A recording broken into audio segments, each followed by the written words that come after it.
Wars Black Series figure showcase. So in this series, we're just going figure by figure through my entire Black Series collection and talking a bit about the characters and the figures themselves. So let's go ahead and start this episode with the Imperial Stormtrooper. So here's the box. This is the Mandalorian version, but they're all, I don't want to say the same because I'm sure there's little intricate details here and there that are different each time that they build them, but from a distance they all look, roughly the same.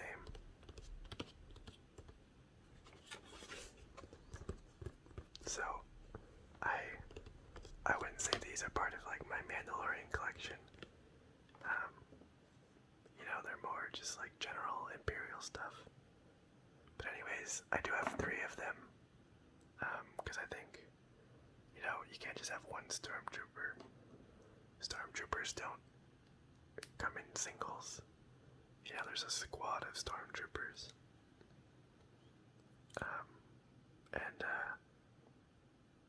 I've only taken out 1 box because I just don't want to have like 3 boxes sitting here. That'd be a little weird. But they're definitely like up there with like the most iconic like soldiers or villains in sci-fi. They're up there with Darth Vader and that like everyone recognizes Stormtroopers. So anyways, here's the figure. It's pretty standard for a Black Series Trooper figure as far as articulation goes. Looks like the shoulder pad is a little stuck there because I've had his arm in that pose for a while. But the articulation is, pretty standard.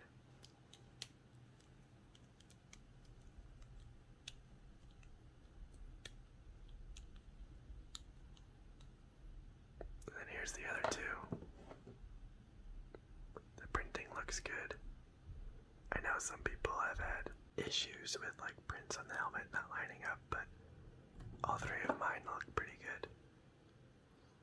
And maybe I'll buy some more, but currently in my relatively small apartment, space is at a bit of a premium, so maybe down the line when I move. And then here's the last one.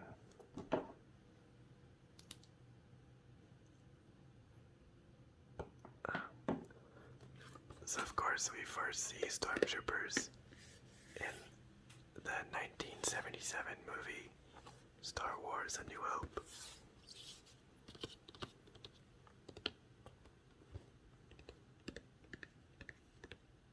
They are the standard soldiers in the Empire.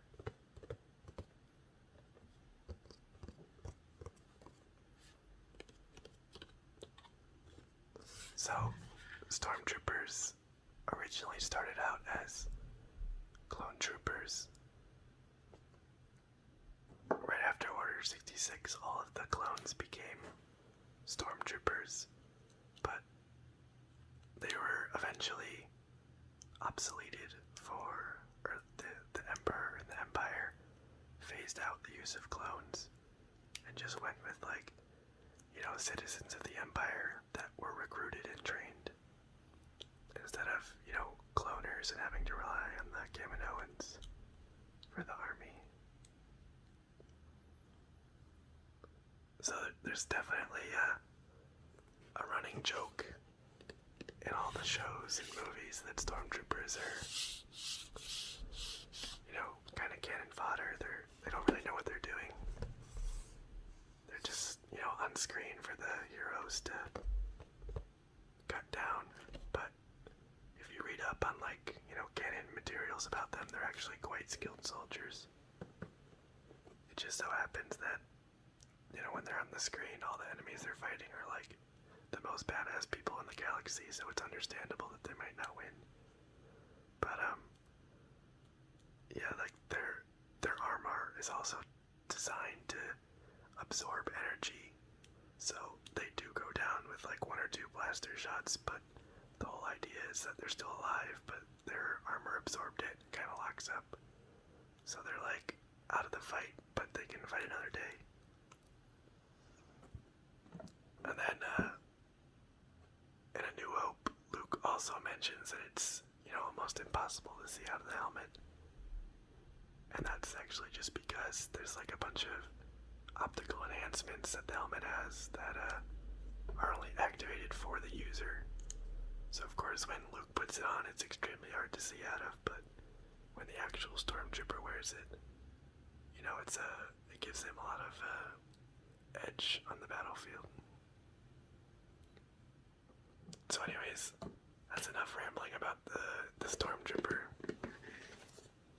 Move on to the next figure. So here we have Count Dooku. Count Dooku was a Sith Lord in the prequel era, and one of the primary villains of the prequel movies. So he was the second apprentice of Darth Sidious. He was the second. Darth Maul was the first. And of course, Vader, aka Anakin, was the third.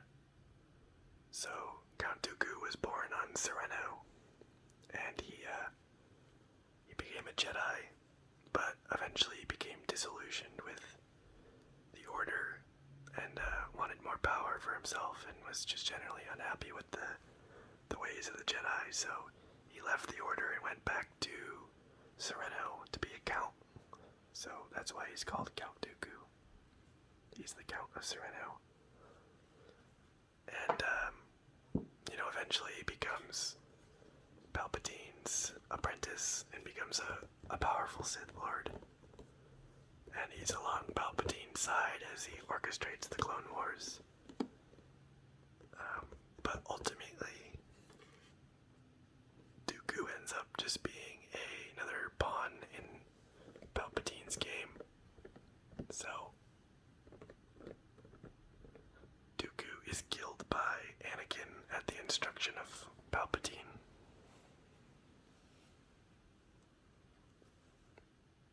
And that's, another step in Anakin's fall to the dark side is, killing Count Dooku in cold blood instead of, capturing him.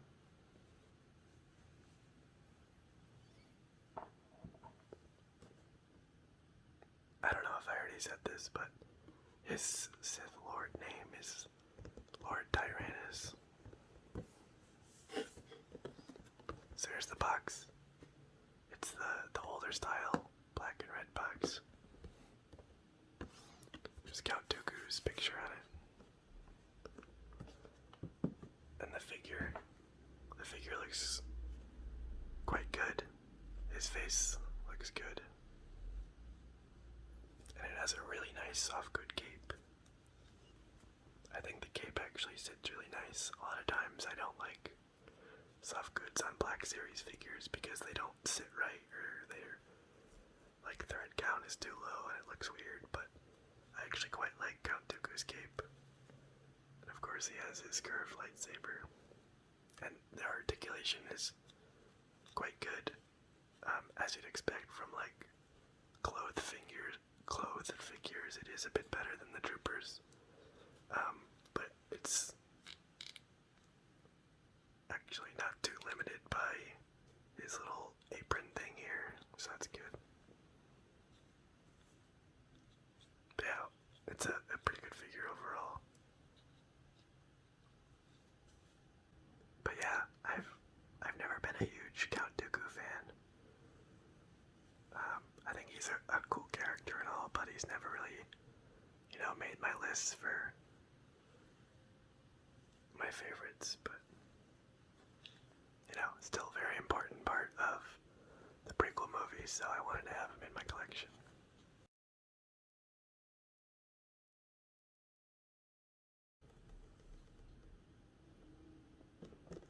So, here is, of course, Mace Windu, So, Mace Windu was a Jedi Master on the Council. And again, he's one of the key figures in the Clone Wars. So we see him throughout the prequel movies, as well as the Clone Wars TV show. And of course, I believe he's the only on-screen Jedi that we see that has a purple lightsaber. And he has a purple lightsaber because Samuel L. Jackson wanted it to be purple.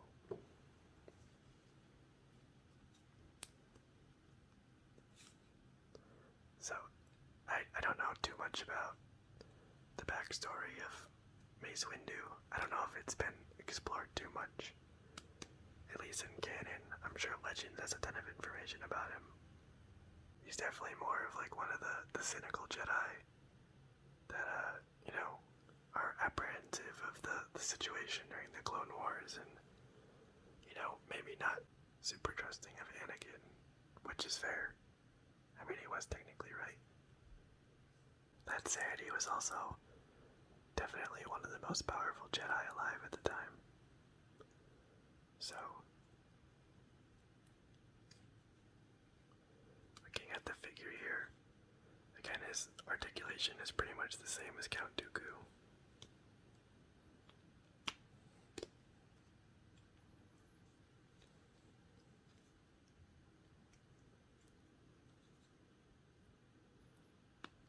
And of course, Mace Windu dies at the end of episode 3. Or, at least he supposedly dies. I know people have talked about the possibility of him coming back because we don't see him die on screen. But he gets his hand chopped off by Anakin. And then he falls out of a window, so it's theoretically possible he's alive. But obviously he made appearances in episode 1, and then he was a big part of the Battle of Geonosis in episode 2. And then he had a couple arcs with him in the Clone Wars, where they really kind of explore his power as a Jedi. He doesn't do a ton in the prequels, the movies, but in the Clone Wars they have more action with him. And then here's his box. He does come with the Jedi robes, but like I said in another video, I normally never use these because I think they sit really weird. Like, Jedi robes are supposed to be like flowy and drape over the body, but they kind of stick up weird and they just make the Jedi look really baggy, so I always just leave these in the box, but it's nice to have. Here's this picture again. And Mace Windu.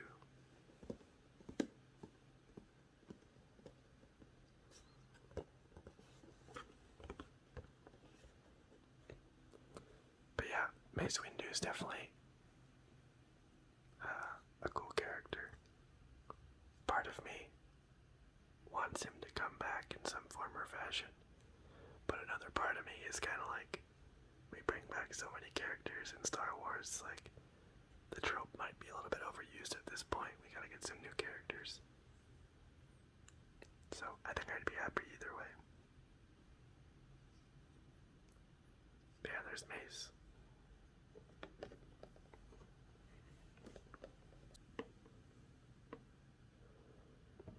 Okay, moving on, we have Clone Commander Bly. So, Bly was the clone commander of the, I think it's the 327th Star Corps. It's definitely the Star Corps. If it's not the 327th, I'll put it on screen right now, so if you see flashing text that says a different number, ignore what I'm saying. But anyways, we don't see a ton of Bly. We see him briefly in episode 3, of course, with his Jedi General Aayla Secura during Order 66, where he unceremoniously gunned her down with the other members of the Star Corps. And then we also see him in one of the Clone Wars arcs. I think it's in like the first or second season. But he's actually Phase 1 in the Clone Wars when we see him, so he doesn't have this helmet. He has like the Phase 1 helmet on, so still cool to see him, but I wish they had put like a Phase 2 version of Bly in the Clone Wars later on, but they never did, so the only time we see him in Phase 2 armor is that like 5 seconds that he's on screen during Order 66. But I actually think that this is a fantastic figure. The pauldrons look great, and like his comma and his belt, like the ARC Trooper belt, also looks great. And then he's got the visor, which can sit in front of his eyes here, and then the paint job and the weathering also look really good. So as far as figures go, like this is like one of my favorite figures. And yeah, like I've always said, I really think Hasbro should just make a ton of these, like clones, just repaint them and sell them. I would happily buy many more clones. But let's check out his box. So it's the old style again, or the middle style, I guess. The really old style is the bigger black boxes, but this is the red and black one. It's got his picture right here. 327th. Is that what I said, or did I say 326th? I should have checked the back before I started the video. Oops.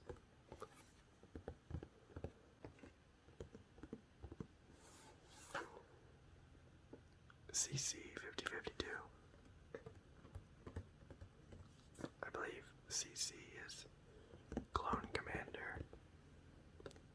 There's CT, which is Clone Trooper. There's ARC, which is Advanced Reconnaissance Commando. There's a few others like ARF and whatnot, but there's a few different designations for clones. But yeah, like I said, I love this figure. The soft goods look decent. I think the fact that he has like his holsters here really helps with like otherwise this would kind of sit weird, but I think his holsters hold it down well. And then he comes with two of the pistols and then the DC-15 blaster. And this thing is massive. Like almost goes up to his elbow. But yeah, if you have a chance to pick up Bly, I would definitely recommend it. Even if you're not like a huge fan of his character, I think the figure is really, really good.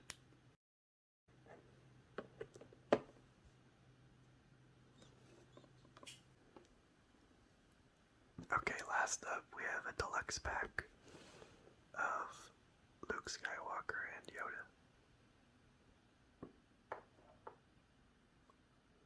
So I don't think either of these two really need an introduction, but nonetheless, I'll still give one. Luke Skywalker is the son of Anakin Skywalker, who becomes Darth Vader. We have that revelation in Empire Strikes Back, when we find out that they are related. And here we see Luke in his Dagobah outfit. So this is right after the Battle of Hoth, where the Empire drives the rebels off of their base on Hoth, and Luke goes to train with Jedi Master Yoda, as instructed by Obi-Wan. So he's got Yoda in his backpack, carrying him as he does his training, trying to learn the ways of the Force. And of course, this is when Luke was still using his father's lightsaber. So this is Anakin's lightsaber, and then he loses it at the end of episode 5 and then builds his own. As far as the figure goes, I think it looks pretty decent. I think my only complaint about it is that, as with all figures that have bare arms, I've always thought the joints are a little bit unsightly. Like, it just looks weird. It looks like a robot with, like, painted flesh tones. But that's not really the fault of Hasbro or the designer. It's just, you know, all you can really achieve with a plastic figure, so. Yoda, I think, looks really good, though. His eyes maybe look a little bit too weary. Maybe he's tired of all Luke's questions. But, I do think the figure looks quite good. And the cane is a nice addition. The one that he uses to smack R2 a bunch of times. So yeah, I think the Yoda figure is nice, and you know, I think the Luke figure is nice too. It's just the arms are kind of throwing me off. And then I believe there's a few other accessories in here. Let me open up the box real quick. Yeah, so they hide them for some reason behind the picture on the box. I don't know why I would think you'd want to advertise this, but you can have 2 hand replacements for Luke to have him in different poses, and then a Yoda head replacement to have him have his eyes closed. I think that's like mimicking the scene where Yoda closes his eyes and does like the force levitation on the X-Wing. But yeah, I don't know why they chose to put that way down here. Maybe they just didn't have enough space in the window. But yeah, of course, Luke is also a very iconic figure in the Star Wars universe.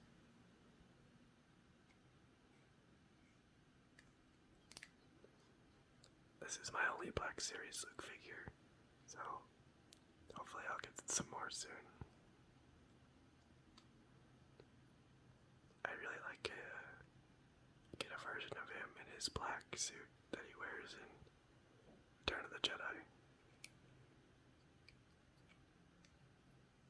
But yeah, let's line everyone up and then wrap up the video. So here all the figures are. Luke and Yoda, Clone Commander Bly, Mace Windu, Count Dooku, and then our squad of 3 Stormtroopers. I hope everyone's enjoyed. Make sure to like and subscribe if you're interested in more content. And thanks so much for watching.